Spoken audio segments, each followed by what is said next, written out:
O senhor é pré, meso ou pós-tribulacionista? Eu sou pré-tribulacionista. O senhor acredita que o arrebatamento da igreja... Até porque se não houver o arrebatamento, não tem como se cumprir, por exemplo... eu não sei se eu disse aqui para você. O Apocalipse, a Bíblia diz que quem lê deve entender. Coisas que lá no passado foi usado como figuras mitológicas para que as pessoas entendessem, hoje para nós já está mais claro. Nós não vemos mais o dragão vermelho como uma figura mitológica, né? Por que usa o dragão vermelho? Primeiro pelo poder, depois pelo insaciável ser que ele é. Né? Eu digo que uma baleia e um elefante, faça pesquisa de quantas toneladas eles comem por dia, e aí você imagine um dragão, né? Que é 100 vezes maior do que aquilo. Então ele está falando de um sistema governado pelo inimigo, pelo diabo, mas é um sistema que devora, que destrói. Um dragão onde ele pisa, meu irmão, acaba com tudo. Um dragão, ele gospe fogo, né? Ele não tem misericórdia. Isso está falando de um governo que nós vemos aí, Coreia do Norte, nós vemos na Rússia, que nós vemos aí na China, né? É um governo totalitário, é um dragão vermelho, comunismo. Mas para que o anticristo se manifeste, a besta que sobe do mar, aqui, por exemplo, eu vou falar, se tiver tempo, eu vou falar das 3 bestas aqui. Pode falar. Uhum. O anticristo, ele tem um número, o número é dele. 666, porque ele representa a humanidade. Eu gostaria de um dia falar com muito tempo sobre o que será a humanidade depois do arrebatamento, porque muitos falam que o Espírito Santo vai estar aqui. Mas o Espírito Santo pode até estar aqui, mas não vai estar no homem. E o homem sem o Espírito, ele já experimentou isso, o ser humano já experimentou isso torna um ser bestial, né? Antes do dilúvio. Eles faziam coisas tão terríveis que Deus decidiu destruir todo mundo.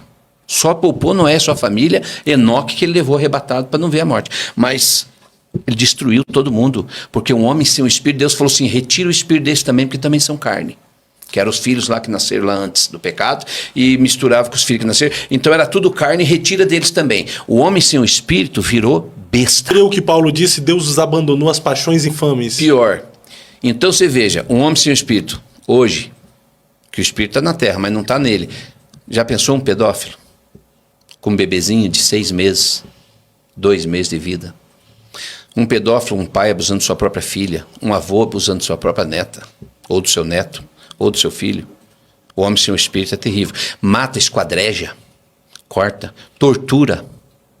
Então o homem sem o Espírito é terrível. A humanidade estará sem o Espírito. Já estão trabalhando na mudança do DNA, porque o homem é feito à imagem e semelhança de Deus. Mas se muda o DNA dele, querem tirar Deus tira o Espírito e o homem tira a essência. Então, o anticristo vem 666. O homem, o ser humano, ele representa o ser humano, bestial, falso profeta e anticristo. 666. Homem, homem, homem. A humanidade será bestial, mas ele lidera a humanidade. A humanidade será anticristo, mas ele lidera a humanidade. A humanidade será falso profeta e ele lidera. Então o 666 não está falando de algo em especial, está falando dele. Do que pode se tornar a humanidade. Agora o sinal daí sim. Veja bem se a igreja estivesse aqui. Por exemplo, você tem um sinal aqui, certo? Certo. Hoje nós estamos através do sinal, mas todo mundo. é aqui, é lá no computador. Agora o sinal vai estar em mim. Eu vou ter o sinal. Se eu não tiver o sinal, antigamente você falava assim, ninguém compra, ninguém vende. Você já pensava no arroz e no feijão. Sim. Hoje nós pensamos, nós não temos poço em casa, nós temos água que você paga.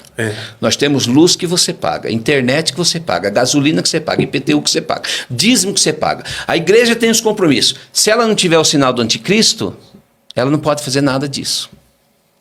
O ser humano não pode fazer nada. Ele não pode comer, ele não pode andar de ônibus, ele não pode andar de carro, ele não pode pagar IPTU, ele perde seus bens, ele não pode comprar uma roupa, ele não pode ir no médico, ele não pode ir no posto de saúde, quer dizer, fica impossível viver. Aí Jesus dá a solução. Se eu não abreviasse esses dias, nem os escolhidos escapariam, salvaria. Então, por amor dos escolhidos, abreviei, vou arrebatar.